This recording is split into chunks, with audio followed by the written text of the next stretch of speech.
En este programa recibimos a uno de los babalorixás más influyentes y conocidos del nordeste de la República, Alfredo de Oyalá, Alfredo Riestra, como nunca antes lo habíamos visto. Quédate y escucha nuestro programa.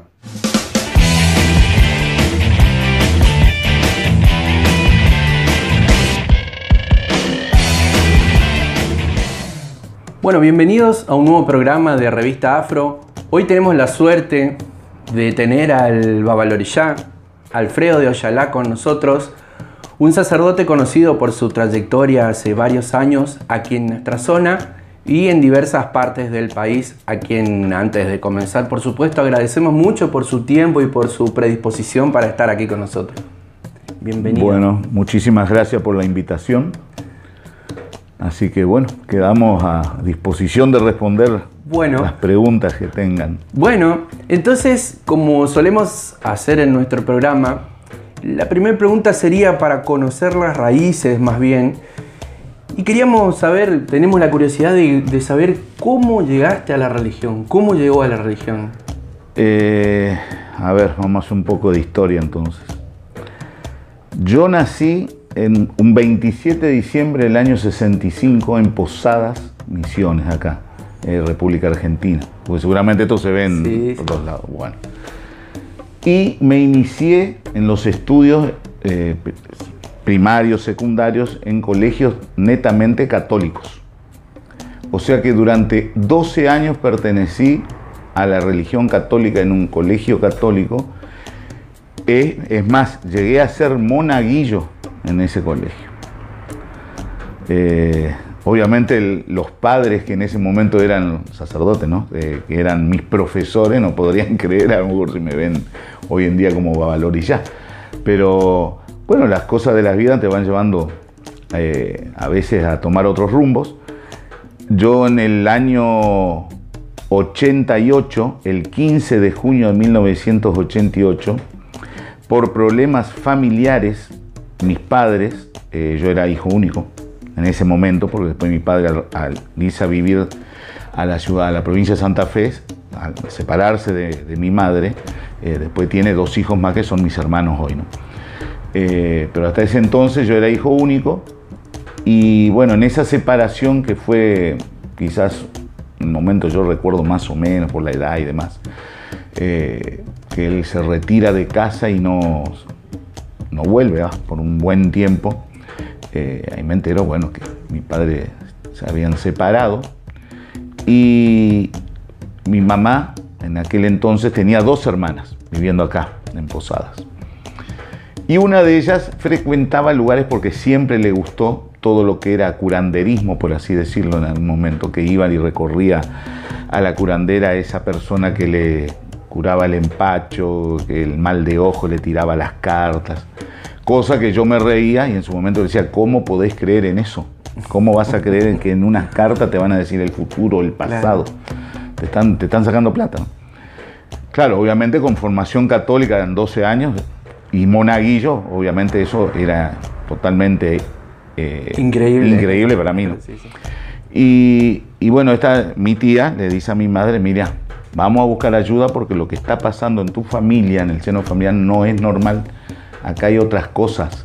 A mi viejo le decían gringo, ese era el apodo de él. El gringo no te va a abandonar así de un día para el otro, no va a pasar esto. Bueno, y así la convenció y empezaron a ir a una señora que se llamaba Doña Eve. Era una... Acá en Posadas. Acá en Posadas, sí. Era una señora muy conocida de aquella época. Pongámosle dentro de lo que se define como curanderismo, una curandera de la época. Muy conocida, atendía muchísima gente. En ese momento estaba por calle Córdoba y, a ver, ¿cuál era? San Martín creo que era. Pucha, pleno centro. Pleno centro, sí, ella tenía, inclusive el esposo, él era mecánico, tenía en el taller mecánico, él atendía y ella se dedicaba pura y exclusivamente a eso, a atender a la gente.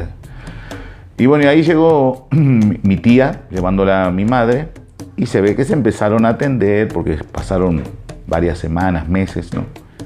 Y un día mi madre me dijo, mira, dijo Doña Eve, yo estudiaba bioquímica en ese momento, en ese entonces, y era un buen estudiante. Y dice que ella se ve que en alguna de las consultas, esta doña Eve le dice a mi madre, mira, decile a tu hijo, Alfredo, que estudie más, que esta materia no está bien, que por ahí tiene mala suerte. Entonces mi madre viene y me transmite eso y yo le digo, mira, decile a doña Eve que se re equivoca porque es la materia que más sé, en la que me estoy más preparado, así que y dejá de creer en eso y bla, bla, bla. Incrédulo totalmente. Fui a rendir la materia y era la materia que yo más sabía en ese momento. Química 4, me acuerdo tan patente. Bueno, me ponen el examen, en los pupitres, ¿no? Que estábamos ahí en el aula, y parecía chino básico. Yo leía, no entendía, no sabía qué iba a responder. Se me nubló la mente. Y ahí sí me acordé tanto de doña Eve, imagínate los pensamientos, ¿no? Oh, dije, no puede estar pasando esto. Bueno, igual hice, como pude, hice la prueba. Pasaron los días. Llego a casa y le digo, vos sabés que tenía razón esta doña Eve, ¿cómo sabía? Le digo, me pasó esto. Y me dijo mi madre, viste, ahora quizás a lo mejor, ahora no vas a probar. Y bueno, vamos a ver, le digo, qué sé yo. Fui al otro día, me llama el profesor, me hace entrar, me dice, mira, si yo no te conociera por los parciales que hubo en el año y cómo le dedicaste, yo no diría que esta prueba no puede ser tuya. Mirá lo que contestaste y me pasa la hoja. Y yo no podía creer lo que contestaba, porque en ese momento yo sabía que estaba todo mal y sabía las respuestas y todo, pero en el momento de la prueba era como si no se anuló, me anulé. Y ahí le dije, y sí, mire, profe, bueno, yo te voy a poner 4 porque vi el esfuerzo que hiciste, pues esta prueba no da ni para un 1, me dice, pero bueno, te la voy a probar. Y así pasé la química 4 probando eso. Entonces cuando llego a casa le digo, quiero conocerle a doña Eve. Y ahí empieza lo mío. Me lleva, me presenta, la saludo. Repetime, ¿en qué año estamos hablando de eso? Y eso fue 87 habrá sido, año 87. Y bueno, ahí me empiezo a dar, yo iba más que nada, después empecé a ir a doña Eve, pero más que nada para que ella me explique cómo era eso que a través de las cartas con las que vos jugás el truco, ella podía ver que a vos te pasaba tal cosa o que te iba mal en esto, aquello. Y un montón de gente. Yo decía, ¿cómo puede ser que toda esta gente venga? Y bueno, y así cada tanto que ella me decía, bueno, vení a hablar si querés, vos que te gustan todos estos temas. Venía a la tarde, qué sé yo, 3 de la tarde, si tenés tiempo tal día, y vení, charlamos, tomamos un mate. Bueno, y así iba y ella me explicaba, ¿no? Y un día me llama... le llama por teléfono, en ese momento no había celulares, era todo por el teléfono de la casa, digamos, el fijo. Y me dice, va a venir mi yerno, él pertenece a una religión y a lo mejor a vos te va a gustar todo eso. En realidad yo no invito a todo el mundo, porque invito a ciertas personas que, bueno, que veo que le interesa, que les gusta. Y que... Hagamos una salvedad, perdón. Sí. En ese momento no era como ahora, ¿no es cierto? No podías... Inclusive hacer una gira en una plaza. No. Yo, por ejemplo, no sabía que existía templos africanistas. Era algo totalmente oculto eso, no era para todo. Y capaz que por eso también ella invitaba a determinadas personas. Bueno, sí, encantado. Yo, vamos a conocer a ver qué era esto. Y fue un día entre semana. Y ahí le conozco a quien fue mi primer guía espiritual, quien me inicia en esto, se llamaba Benjamín de Manjá, Benjamín de Naná. Él era de Buenos Aires, vivía en Buenos Aires. Y la señora de él, Susana de Oyalá, ambos dos ya fallecidos, era su señora esposa e hija de doña Eve. Por eso ella cada tanto lo llamaba a su yerno Benjamín, él venía a posadas. Entonces ella juntaba así gente que le gustaba la religión, que se identificaba con la religión y que se hacían trabajo y consulta y aceptaba eso. Y bueno, me fui a una sesión de él. Y bueno, y ahí conocí lo que era una pompallira, un caboclo, porque hizo gira, por decirlo gira, porque en realidad no era gira, no había tambor. Era simplemente él que llamaba a su entidad, llegaba, atendía las consultas, hacía descarga, todo. Y bueno, después cada uno a su casa, ¿no? Y bueno, ahí fue cuando yo, creo que la primera entidad de él que me atendió fue la pompallira, que hablamos directamente. Y me dijo, de acá a un tiempo vamos a hablar, pero de otra manera. Algo así me dio a entender. Te sentenció ya. Claro. Ay. Bueno, sí, yo leí todo bien. fue, hablamos con él, se presentó. En ese momento, no sé, él tendría 30 años. Y bueno, él me dijo que él trabajaba en Buenos Aires, cada tanto venía unos días, porque doña Eve, su suegra, necesitaba su colaboración para ciertos trabajos, porque evidentemente hoy por hoy me doy cuenta que algunos trabajos ella podía hacer y otros no. Entonces, bueno, lo llamaba él. Y entre tantos viajes que hizo Benjamín, también venía otro pai que fue conocido aquí en esta zona, se llamaba Nené de Yangó, de San Miguel, también fallecido. Y a veces venía Benjamín, a veces venía Nené. Nené era el pai de santo, el guía espiritual de Benjamín, el babá de Benjamín, ¿no? Y bueno, a veces traía uno, a veces traía otro. También llegué a conocerlo, me invitó, ahí vino Nené, quería conocer otra. Sí, claro, yo me voy a lo de doña Eve, otra vez conozco la entidad. El Ogún, si no me equivoco, era Ogún Guerrero, el del pai Nené de Yangó. Y bueno, ahí también me descargó, me dijo que como que a mí me gustaba todo eso y que iba a tener la oportunidad de estar más enganchado, digamos, con la religión. Que era lo tuyo, era tu camino. Claro, algo así. Y bueno, y ahí mi madre me decía, ¿y te gustó? Fui, porque ella no quería ir. Al final ella me llevó, pero yo no quería ir. Y yo que era escéptico, no quería escalar todo, a tanto, capaz. Claro, y yo iba. Y bueno, y así eran sesiones esporádicas. Y un día viene Benjamín, estaba atendiendo, yo voy ya medio decidido y le digo, yo quiero pertenecer a esta religión, ¿se puede o no? Y sí, me dijo, se puede. Pero bueno, te tengo que explicar muchas cosas antes. Y entonces dijo, te voy a llamar a vos y a otras personas que también me pidieron lo mismo. Y ahí conozco a quienes fueron aquel entonces mis hermanos de inicio en la religión, que se bautizaron conmigo, que hasta el día de hoy creo que están. El Amay Pochi de Yangó. De Yangó, sí. El hijo de ella, Mario de Yangó. Y a ver, está Liliana de Ogún, creo que era. Tantos años. Y el esposo de ella, que era Marcelo de Yapaná. Esos fuimos los 4 que realmente fuimos bautizados en línea de santo, porque entramos en la línea de santo primero. Ahora sí, nos dijo Benjamín en ese momento, él no tenía bucios, uno no sabía, ¿no? Entonces le dice, mira, hay que hacer esto. Viene una fiesta grande, cierre de año, en Buenos Aires. Yo le voy a tomar acá como un bautismo de protección, pero a fin de año te van a juntar la plata y yo los voy a bautizar, como a afianzar otra vez el bautismo frente a mi santo en Buenos Aires, en la casa del pai Nené de Yangó, porque yo no tengo casa todavía.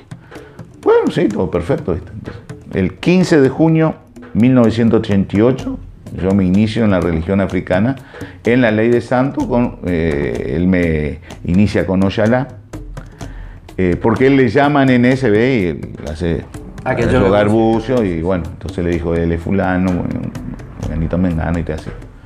Igual teníamos que ir allá a hacer y terminar eso, que fue en diciembre, el cierre de año, en el batuque que hacía anualmente el pai Nené en su casa.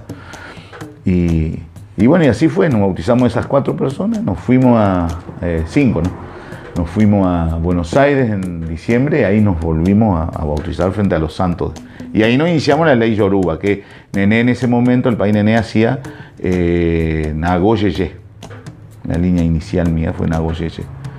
Después creo que cambió el de línea que hacía, sí, ¿no? Creo que cambió, sí.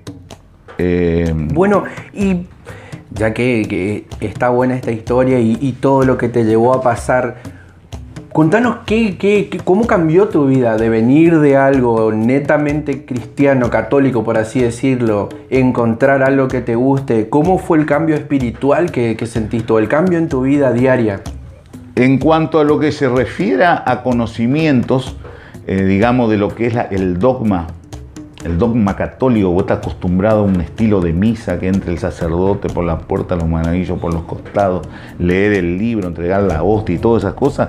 Claro, uno veía totalmente otra cosa, tambores, sineta, baile, traje, espíritu que llegaban y pues, claro, ¿dónde estamos, no? Pero bueno, Era lo que yo sentía, lo que me gustaba, y de a poquito, como es esto, muy de a poco uno va aprendiendo. Me acuerdo que a fin de año él nos dijo, la fiesta, que es el batuque, que uno no sabía, bueno, va a ser el sábado. Pero días antes, si ustedes pueden venir, vénganse a lo que acá le llamamos el serón de orilla, ¿no? Que es el ritual donde entra el ritual neto yoruba de los santos. Cosa que tampoco tenías idea, nunca habías visto. No, nada, para mí estaba hablando en chino, ¿no? Bueno, pero íbamos, le digo, si total de 2 días todo podíamos, entonces nos fuimos todos en colectivo, me acuerdo, y llegamos para el serón, que fue algo... Claro. Pero a tu vida cotidiana, ¿sí? a tu interactuar con la gente, con tu mundo, con tu todo, ¿qué cambio te trajo el volver de allá después de haber visto todo eso, después de los rituales, después de recibir? Yo creo que a lo mejor uno, yo no me daba cuenta en su primer momento, ¿no? Pero, por ejemplo, mi madre y los compañeros de facultad con los que yo frecuentaba en ese momento, con los que me daba, veían que uno estaba como diferente, más light, más tranquilo, más... Porque a veces la vida normal, cotidiana del ser humano, hace que uno a veces esté estresado, esté acelerado, esté hiperactivo. Y la religión, la espiritualidad de uno te va... Por lo menos en esa parte te va tranquilizando, te va dando paciencia, te va dando inteligencia, tranquilo, ¿viste? Y a lo mejor uno no lo nota en los primeros momentos. Después uno con el tiempo y los años en estar en esto, se da cuenta que eso viene de la parte espiritual. Claro. Pero esos cambios sí eran notorios. Eran notorios porque me lo decían en su momento, ¿no? Porque yo conté, algunos contaba, ¿viste? Fui a esto, sé esto, mi familia lo sabía, ¿no? ¿Tu entorno de amigos aceptó? Sí, lo más íntimo, sí, yo le conté y me dijo, no, vos estás loco, pero veían que no era, que tampoco era tan raro como yo, a lo mejor esperaban ver un Drácula llegando ya, ¿viste? Pero claro, cuenta sí, que no, una religión rara, pero bueno, pero se ve que no es tan rara, porque, ojo, hablar hoy con alguien, no sé, X de la ciudadanía, te dice, sí, Umbanda, Quimbanda, sí, allá hay un templo, eso se escucha tampoco. En esa época no había. Para nombrar las personas de esa época, que me acuerdo, templos que estaban, la May Ninfa, por avenida San Martín, sí. Ya fallecida, el Pai Juan Morós, también era Shango Yun, también fallecido, él hacía candomblé. Sí. Y después, con unos tiempitos, me entero que también se había abierto un templo en Garupá, que era David de Oyalá, que también falleció. Y ellos eran los que más o menos eran más renombrados en aquella época. Juan Moró venía de una mano de un jefe espiritual, que era la Neusa Curi, brasilera. Ninfa, la verdad, no voy a decir porque no sé realmente de qué rama venía. Sé que ella era más un bandista que otra cosa. Y David de Oyalá venía de la mano de Nené. De René de Yapaná. De René de Yapaná era otro pai, otro babalorillá, que llegaba también a Misiones y que muchas veces también se contactaba con Doña Eve. Pero había otra gente que lo traía. Porque antes acá no había más que esos pais que nombré, que eran los conocidos, ¿no? Y todo el resto venía de afuera. O de Brasil, Quinino Márquez, el pai João. Creo que todos ya están fallecidos, ¿no? Mira, voy a decir algo que creo que la mayoría de los sacerdotes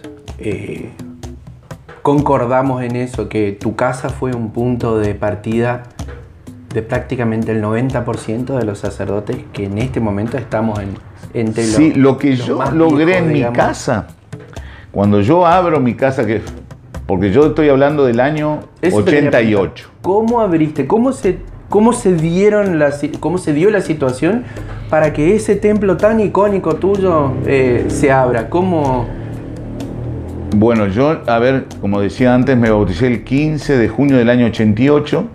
3 años estuve bajo la mano de, como se dice en religión, bajo la tutela de este babalorillá, Benjamín de Manjá. Después, por cuestiones de vida, paso a otra casa religiosa, a otra rama, que era de Roberto de Changó, con el cual abrimos en zona céntrica, calle Sarmiento, una santería.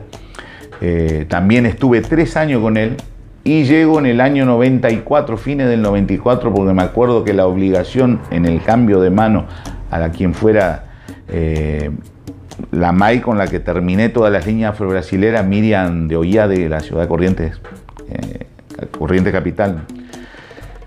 Fue en el año 94, el 27 de diciembre del año 94, yo estaba en suelo, como se dice, piso, como se dice, haciendo obligación, haciendo un paso más en el camino africano. Estaba haciendo obligación en mi cumpleaños, allá en Corrientes.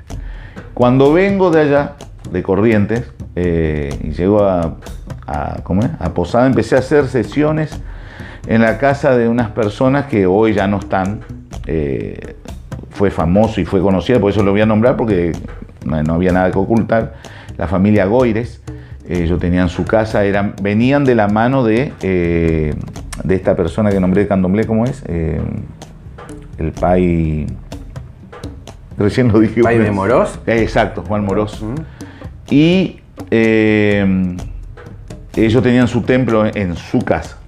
Y bueno, cuando yo llegué no tenía templo, yo tenía una amistad con ellos y me dijeron, mira, nosotros estamos trabajando en el templo, pero ya vos que tenés tu gente, porque tenía gente que me seguía, que se atendía con los pais, porque tantos años que me venían conociendo. Y bueno, si ustedes no tienen problema, no, por favor, vengan. Entonces empecé en la casa de la familia Goira a hacer las primeras sesiones. Y bueno, ahí se fue sumando gente. Empecé a armar una corriente, una línea. Y después un día dije, voy a abrir mi casa porque yo necesito también hacer los asentamientos que se necesitan para tener una casa religiosa. Y en el terreno de mi padre, el gringo Riestra que lo nombré, tenía el famoso Paperito, que fue un comercio muy renombrado en su época, en los tiempos acá en Posada. Era un terreno muy grande y había un lugar, un sector de todo ese terreno donde él, claro, ya no existía mal ese negocio, estaba libre. Entonces yo voy a usar esta porción como para empezar acá. Ya que se acondicionó con toda la gente el lugar y ahí hicimos el altar de Umbanda, la parte de Shu, de Quimbanda, y pusimos los santos y bueno, empezamos a hacer, obviamente siempre Umbanda y Quimbanda. ¿Cómo lo hacíamos? Bueno, yo tocaba el tambor primeramente y ahí venía el muchacho este que falleció también hace poco, tamborero, Sergio, que fue creo uno de los primeros tamboreros que tenía la ciudad de Posada y la provincia, creo, de Misiones, que venía justamente de la casa de David. De David Ollala. Entonces él venía y él tocaba para mí también. Bueno, había muchos tamboreros, ¿no? Y después en casa se empezaron a formar lo que hoy en día se pueden decir, bueno, son los tamboreros actuales de renombre, ¿no? Creo que estuvieron ya en tu programa, varios de ellos. Y bueno, y ahí se empezó a hacer las sesiones. Obviamente yo le tuve que pedir permiso a mi madre, que me dijo, bueno, si es lo tuyo, si te gusta, usalo. Háganse cargo de la luz, del agua, todo, claro. Pero bueno, cada uno, ¿no es cierto? ¿Cómo te sentís? Porque realmente sos, inclusive el lugar ese, es un ícono en Posadas, es una raíz, un caldo de cultivo, un lugar inolvidable del que la mayoría salió. ¿Cómo te sentís al pensar eso? ¿Qué recuerdo o qué sentimiento te trae eso? No, muy lindo, porque yo me acuerdo en esa época, era,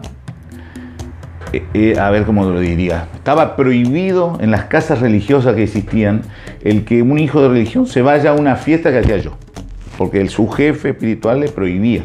No se podía recorrer casas religiosas.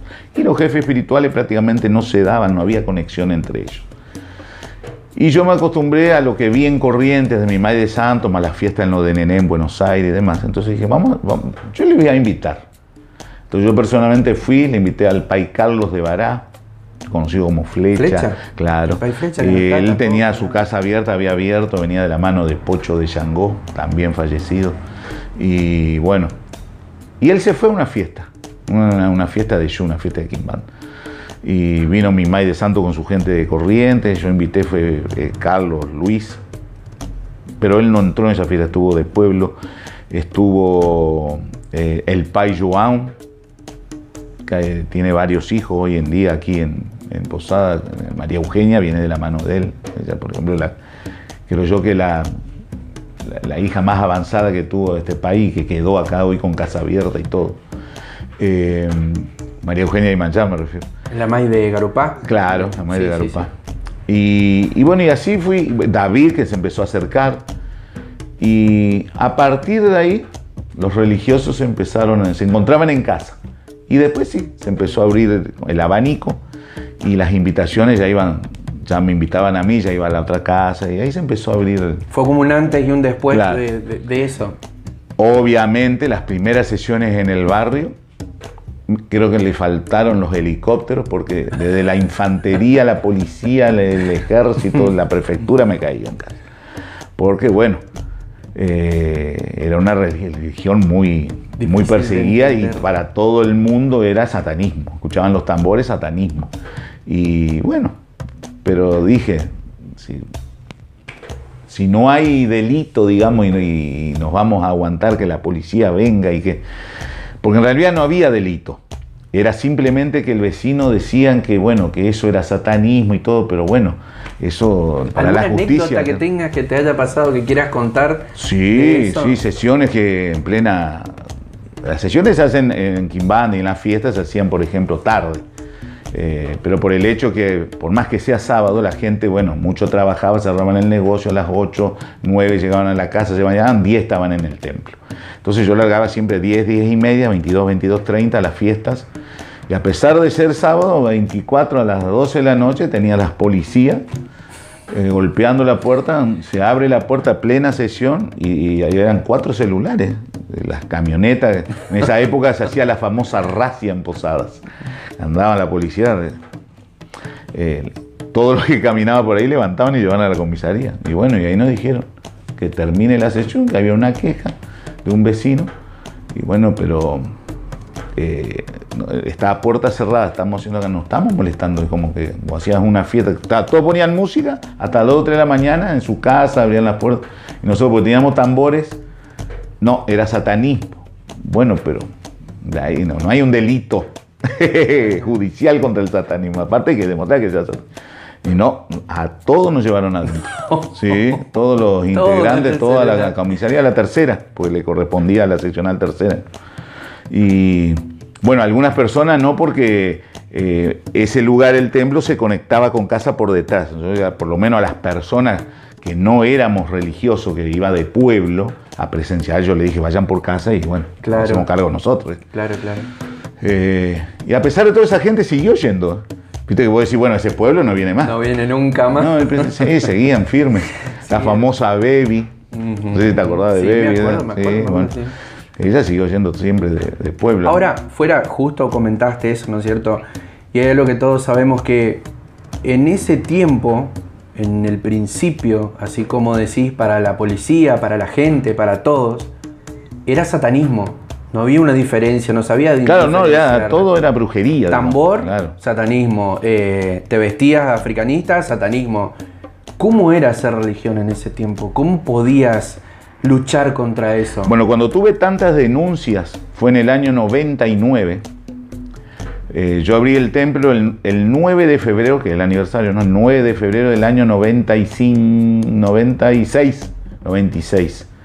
9 de febrero del año 96. En el 99, durante 3 años, a mí me persiguió toda la ciudad, más o menos, haciendo denuncias. Y para el 99, a pesar de que seguían algunas que otras denuncias aisladas, porque había unos vecinos que estaban empecinados, que ya era una tendencia de religión contra religión, ya no era el ruido molesto, lo que sea, eran vecinos que estaban empecinados contra la religión, porque eran fanáticos religiosos de otra religión que no voy a nombrar. Y bueno, entonces siempre estaban haciendo denuncias. Bueno, entonces dije, vamos a hacer, porque yo leía ya que la religión era aceptada, de por sí, en un país donde hay libertad religiosa y uno en ese país acepta que una embajada ocupe parte y territorio en ese país, se está aceptando todo de esa cultura, la cultura, el arte, la religión, todo. Entonces, Nigeria tiene su embajada aquí, Sudáfrica, en Argentina, por ende, nuestra religión estaba aceptada como culto. Entonces dije, voy a estudiar la parte, porque, bueno, no había secretaría de culto en ese momento en la provincia. Entonces me contacto con Roberto Coronel, que era una persona que tenía una federación que llamaba Macta a Facta. Entonces le digo, mirá Roberto, está pasando esto, a mí me hacen una persecución religiosa, no puedo hacer sesiones libremente. Entonces me dijo, bueno, hay que inscribirse y a través de, una vez que vos estés inscrito y pertenezca a la federación, vas a tener el resguardo legal que...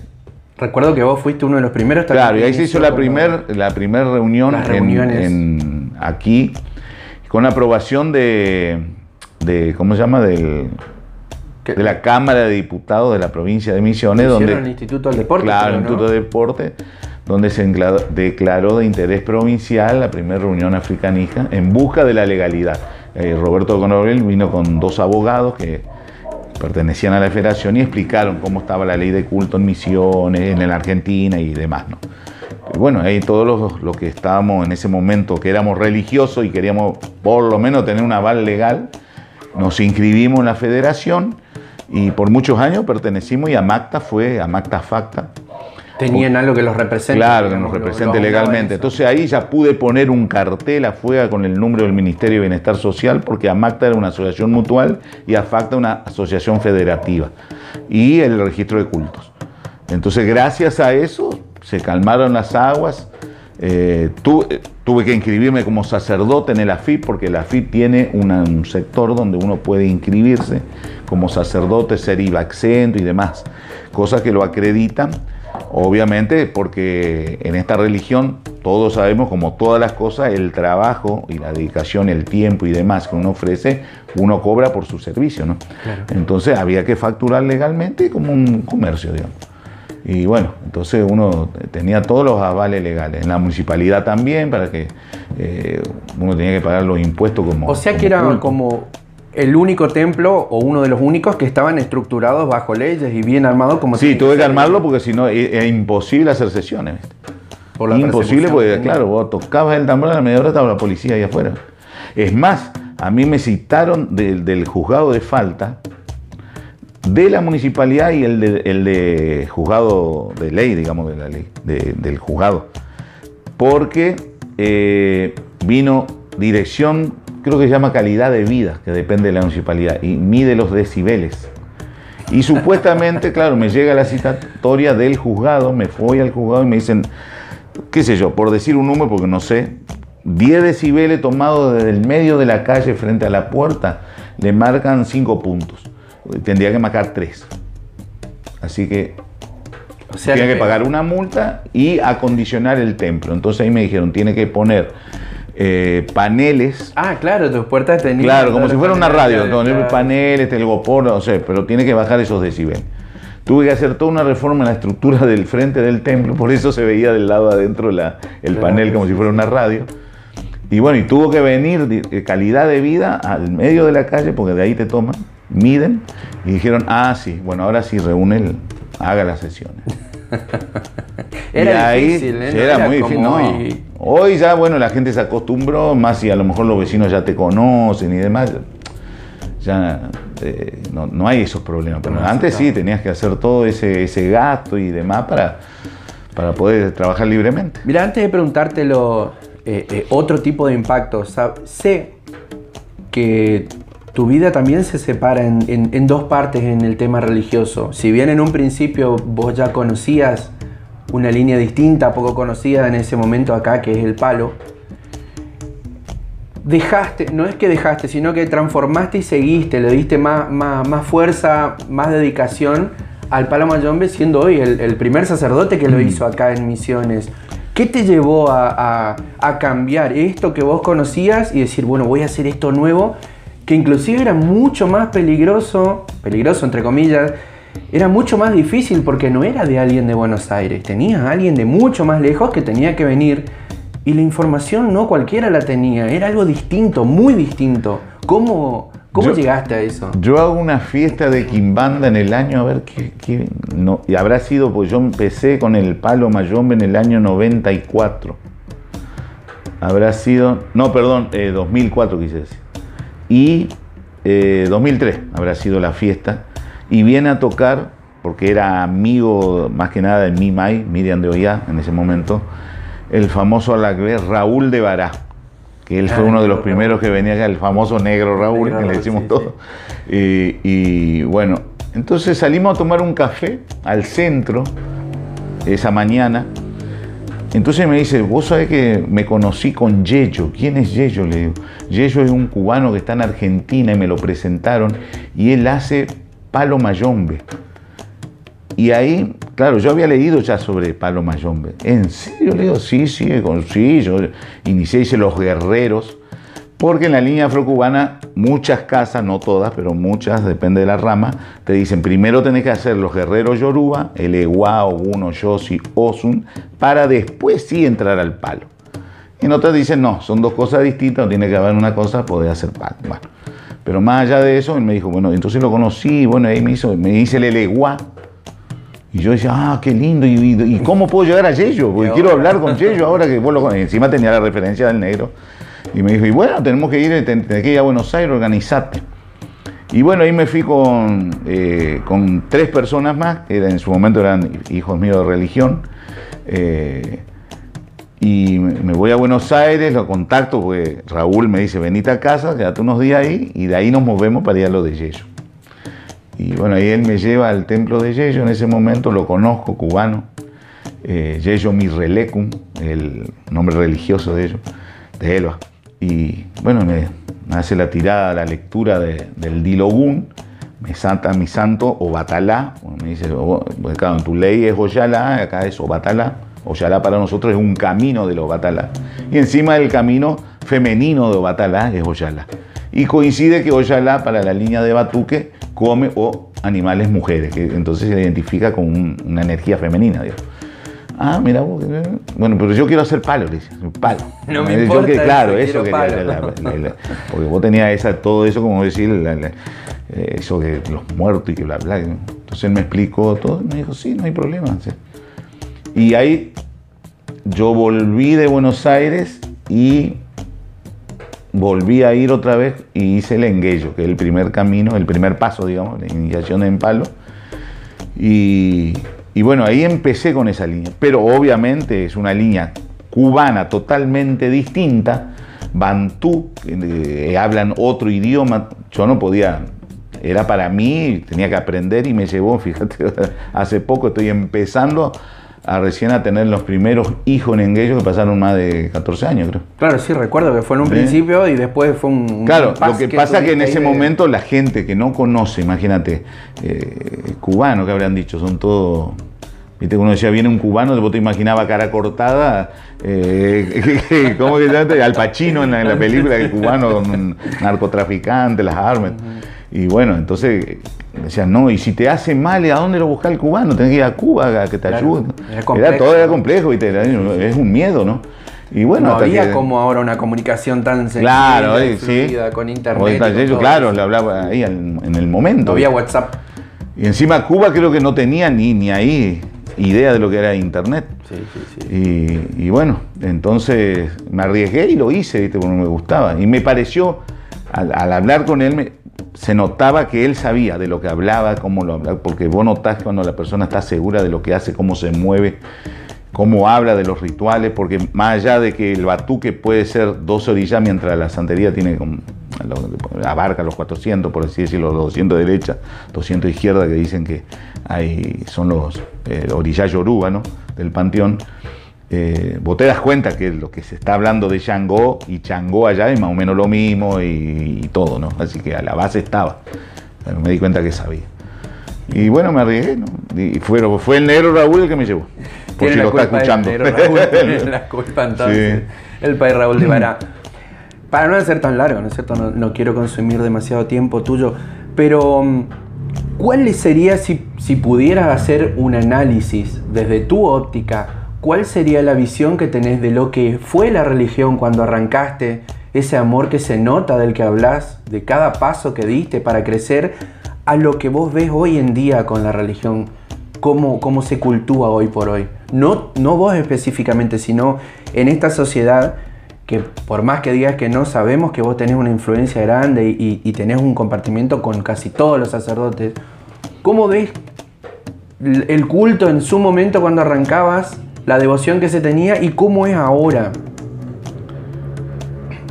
Yo, a ver, del lado de vista sacerdotal, de la parte de la orilla del jefe espiritual, Ojo que Obviamente cada uno hace la religión a su manera, como la siente, como la aprendió y todo. Lo que se me noto en la mayoría de los casos que los devotos, por ejemplo, se le da muy rápido ciertas cosas que a lo mejor tendrían que tener más tiempo. ¿A qué te referís con devoto? ¿A los hijos de religión? Los hijos de religión, sí, mejor dicho, los hijos de religión, los que entran, los iniciados.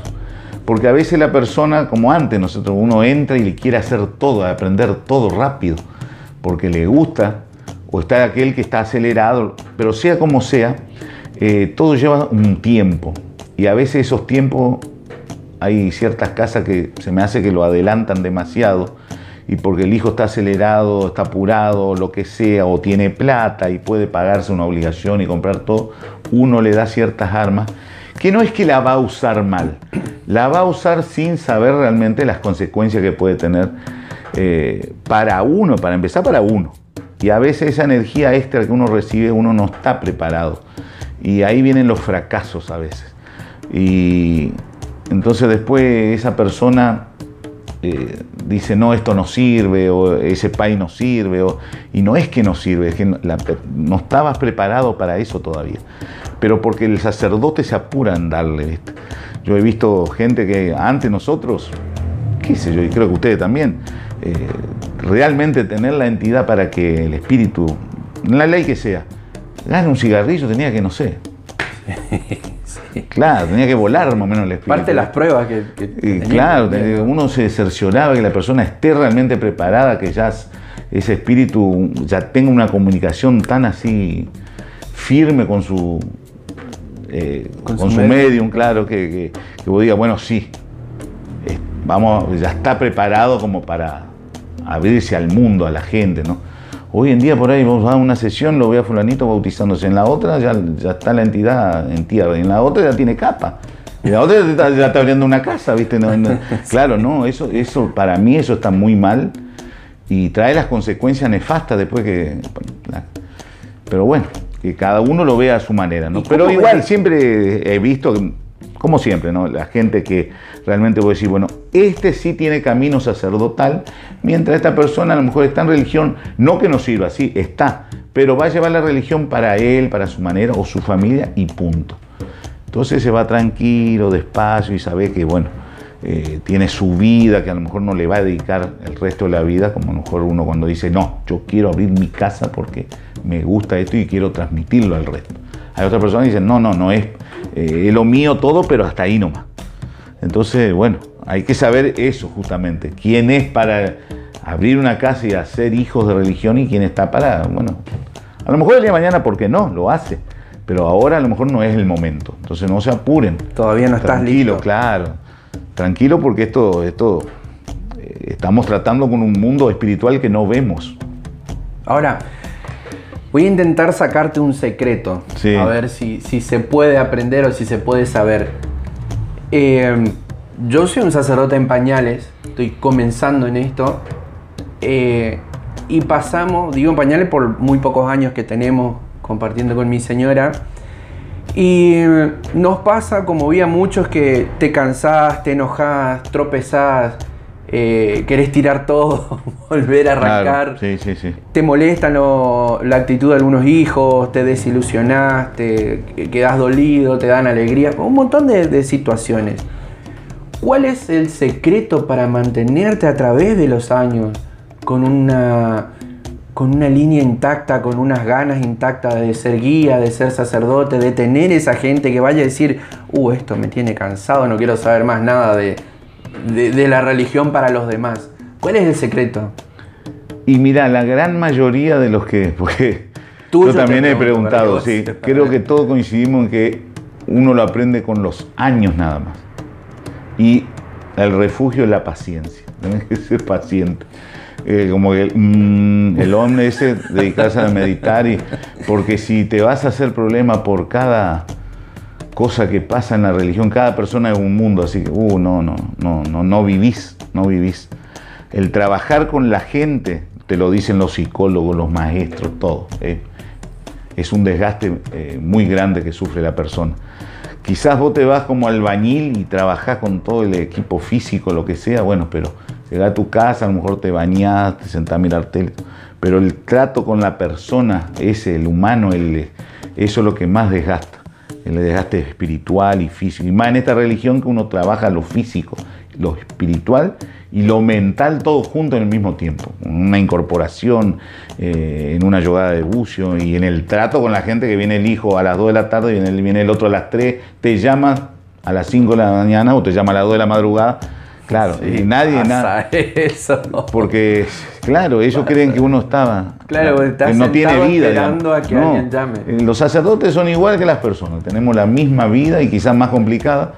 Entonces, no es que, bueno, él es el pai, él es, no sé, Superman. No, nada que ver. Entonces, el secreto es paciencia. Tenés que hacerte paciente, y bueno, pero tenés que saber decirle justamente estas cosas. Miren, gente, hay horario para todas las cosas. Por favor, yo también tengo una familia, o así sea solo, bueno, pero tengo quiero ir a tomarme una gaseosa con un amigo o algo, bueno, quiero desenchufarme un poquito de la religión, bueno, necesito una vida, ¿viste? Quiero ir a acariciar a mi perro, a mi gato, cantar con mi canario, bueno, déjame eso, por lo menos, claro. Bueno, y para ir cerrando esto, ¿qué mensaje le darías? Porque así como comentaste, hay muchos sacerdotes nuevos, muchos hijos nuevos, muchos iniciados nuevos, que por ahí tienen la misma ilusión que vos tenías en ese momento cuando viste, cuando conociste, cuando quisiste formar parte de esto. ¿Qué mensaje le darías a esa gente, a esos chicos? Que todo lleva su tiempo. Nada es antes ni después, todo tiene su tiempo. No por mucho que agiten el reloj de arena, el tiempo va a llegar más rápido. Así que hay tiempo para todo, hay tiempo. El primero es aprender. Porque uno se mete en una religión y no sabe lo que es la umbanda, la quimbanda, el santo, no aprende la diferencia. Estás haciendo algo a ciegas. Entonces después es fácil decir, no, esto no sirve, esto no sirve. No sé hacer es aprender, doctrina. Muchos, quiero incorporar. Sí, está bien, perfecto, pero eso lleva tiempo. No es fácil, no es de un día para el otro. Yo tardé 3 años en bajar mi primera entidad, espíritu, para que sea reconocida ahí que estaba en tierra. Y bueno, yo sé que yo también tenía esa desesperación. Yo quería que llegue y hable ya. Y bueno, pero no es así. Que ya tiene su tiempo, todo lleva su tiempo. Tu tiempo. Y antes la doctrina de los mayores era distinta. Eran más exigentes en esa parte. Más firmes. Más firmes, tal cual. Hoy hay por ahí uno le da más libertad, que se va al hijo. Y no, pero a veces hay que ser estricto en muchas cosas, ¿no? Porque si no, ahí es donde... se desvirtúa el conocimiento, sí, ¿no? se apura la gente, ¿viste? Le llama mucho eso de la incorporación, de aprender, de hacer cosas, de tener su ropa, su capa, su sombrero, no sé. Pero no, todo lleva tiempo. Cuando uno no tiene más inseguridades, entonces ahí uno puede decir, bueno, ahora estoy sabiendo lo que hago, ¿no es cierto? Porque la inseguridad te va a llevar al fracaso. Entonces, primero estar seguro. Y para estar seguro hay que saber aprender doctrina. No digo entrar en internet y leer todo lo que hay porque uno no sabe quién está escribiendo ahí en internet. Para eso tiene su guía espiritual. Ahora, hoy por hoy nadie le prohíbe a nadie, porque si uno quiere estar en un grupo religioso está ahí, uno no se entera, ¿no? Pero siempre le digo, ustedes entren, miren, lean, pero no vayan a hacer eso que leen. Vengan y pregunten. No me quieren preguntar a mí, a su jefe, que son los espíritus, porque en definitiva el hijo de religión es hijo de los espíritus de uno. Y bueno, pregunten, consulten, no se larguen a hacer todo lo que leen, porque no todo es la misma rama, no todo es la misma línea y no todo es la misma doctrina. Entonces pregunten, porque si no, después vienen los fracasos. Entonces tómense su tiempo y aprendan bien, y aprendan con el jefe espiritual que uno elige, porque si no, no elijan jefe espiritual y hagan como quieran, ¿no? Para eso tienen una casa. Después sí, hay dudas, bueno, uno puede preguntar y ver, mira, ya se nació así, pero ¿por qué harán? Bueno, se analiza y se ve. Esto es Yeye, esto es Nagó, esto es Oyó, esto es Ifá, esto es Palo. Ahí vienen las diferencias. Pero mientras respeten una línea, una casa, porque si no, ¿sabes la ensalada que se van a hacer? Respeto. Claro, obvio. Respeto. Bueno, muy bien, muchísimas gracias. Gracias a ustedes. Gracias por tu tiempo. Esto queda como una parte importante de historia que todos vamos a poder absorber y ver en el tiempo, inclusive Claro. vos. Así que te agradecemos mucho por tu tiempo y por esto que compartiste con todos nosotros. Gracias a ustedes, que bueno, sea con todo ayer, como decimos en la religión. Que así sea. www.portalafricanista.com